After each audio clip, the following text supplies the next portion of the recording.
अयोध्या की पवित्र धरती पर जैसे ही शिखर पर फहराई, हवा में सिर्फ एक पताका नहीं लहराई, बल्कि रामलला के भक्तों की सदियों पुरानी भावनाएं भी उड़ान भर गई। सदियों की प्रतीक्षा, संघर्ष और आस्था की तपस्या।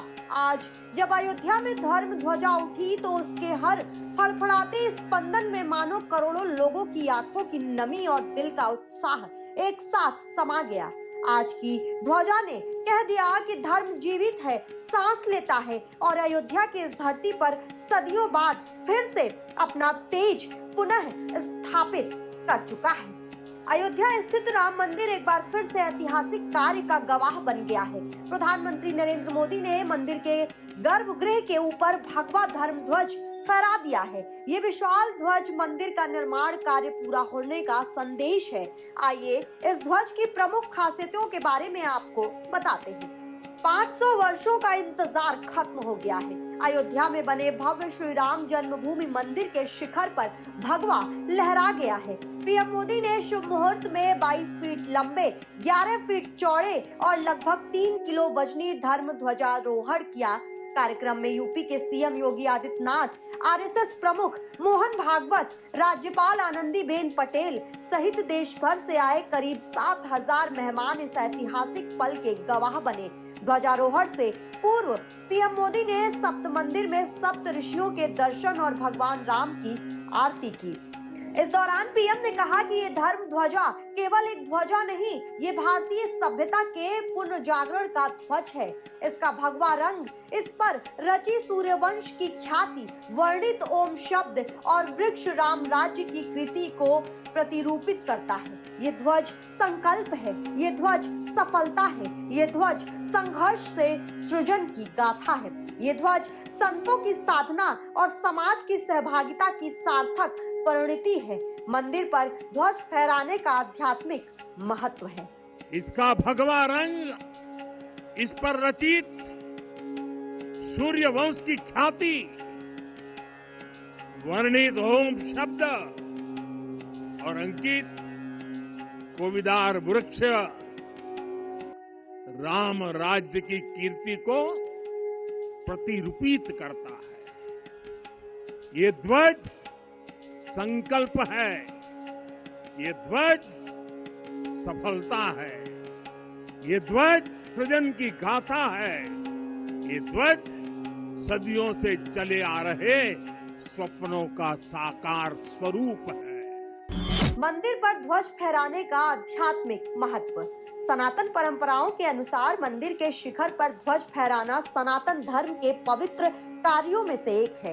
ध्वज के बिना मंदिर अधूरा माना जाता है, क्योंकि ध्वज देवता की उपस्थिति, सुरक्षा और सक्रिय दिव्य ऊर्जा का प्रतीक है। शास्त्रों में मंदिर के ध्वज के फहराने को इस बात का संकेत बताया गया है कि आध्यात्मिक तरंगे जीवंत हैं और आसपास के वातावरण में आशीर्वाद प्रवाहित हो रहा है। भक्तों के लिए ये समारोह अत्यंत शुभ माना जाता है। कैसी है ध्वज की बनावट? भगवा ध्वज पारंपरिक समकोण त्रिभुजाकार में तैयार किया गया है। इसकी संरचना के आधार पर इसका आकार 20 फीट लंबा और 10 फीट चौड़ा है। इसका वजन 2 से 3 किलोग्राम के बीच है। ये ध्वज मंदिर के 161 फीट ऊंचे शिखर पर स्थापित 42 फीट के स्तंभ ऊपर फहराया गया। ऐसे में ये श्रद्धालुओं को लगभग 4 किलोमीटर दूर से ही दिखाई देगा। ये ध्वज सरयू तट और रामपथ पर एक स्थायी दृश्य चिन्ह होगा। सूर्य, ओम और कोविदार वृक्ष का प्रतीकात्मक महत्व। ट्रस्ट के महासचिव चंपत राय ने बताया कि ये धर्म ध्वज त्याग और समर्पण का प्रतीक है।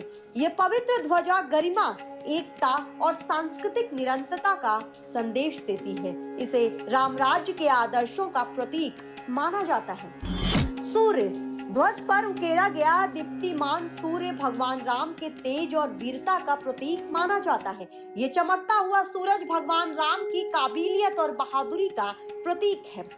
ओम, इस भगवा पताका पर ओम का चिन्ह भी अंकित है। कोविदार वृक्ष, ध्वज पर कोविदार वृक्ष की आकृति भी अंकित की गई है। ध्वज पर किसी भी मौसम का नहीं पड़ेगा असर। जी हाँ, इस ध्वज को खास तरीके से तैयार किया गया है। इस पर किसी मौसम की मार नहीं पड़ सकती। हर मौसम में झंडा वैसे ही मजबूती से लहराता रहेगा। मंदिर के इस ध्वज को हाथों से तैयार किया गया है और इसमें एविएशन ग्रेड पैराशूट, नायलॉन और रेशम मौजूद है। यानी तेज धूप पड़े या फिर तेज बारिश हो, ये झंडा हर तरह के मौसम को आसानी से झेल सकता है। इसमें कुल 3 लेयर का इस्तेमाल किया गया है। 3 वर्ष है ध्वज की आयु। इस ध्वज की अनुमानित आयु 3 वर्ष है। परीक्षण के दौरान झंडे के आकार और हवा के दबाव के कारण मूल रस्सी टूट गई थी। उसके बाद कानपुर से मंगवाई गई एक नई रस्सी में अब स्टेनलेस स्टील का कोर लगाया गया है, जिस पर सिंथेटिक नायलॉन फाइबर लपेटा गया है ताकि इसकी मजबूती और लचीलापन सुनिश्चित हो सके। इतने बड़े झंडे को इतनी ऊंचाई पर फहराने के लिए सेना और रक्षा मंत्रालय के विशेषज्ञों की भी मदद ली गई है। 200 किलोमीटर प्रति घंटा की हवा का सामना कर सकता है ये ध्वज।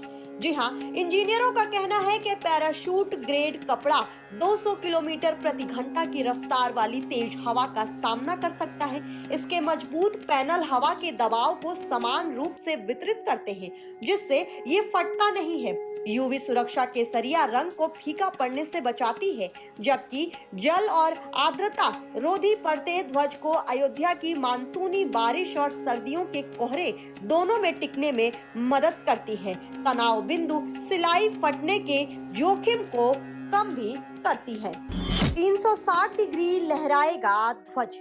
जी हाँ, ध्वज एक बॉल बेयरिंग घूर्णन प्रणाली पर लगा है, जो इसे हवा के साथ स्वतंत्र रूप से घूमने की अनुमति देता है, जिससे ये उलझता या फटता नहीं है। बता दें आपको कि ये तंत्र वैमानिकी विडसॉक्स जैसा है, जो स्थिर घूर्णन को सक्षम बनाता है और कपड़े पर तनाव को कम करता है। 42 फुट लंबे स्तंभ में एक मोटर चालित प्रणाली है। इससे ध्वज को बिना किसी के मदद से फहराया और उतारा जा सकता है। ऐसे में इसे बदलना भी आसान होगा।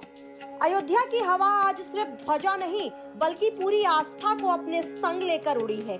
जहां धर्म ध्वजा लहराती है, वहां भगवान की उपस्थिति महसूस होती है। वहीं से भक्तों के दिलों में नई रोशनी उतरती है। आज की ध्वजा ने पूरे जगत को संदेश दिया है कि सनातन अनंत है, राम नाम अमर है और अयोध्या की इस चोटी पर लहराती हर पताका हमेशा कहती रहेगी कि धर्म झुकेगा नहीं, धर्म ध्वजा सदैव ऊंची रहेगी।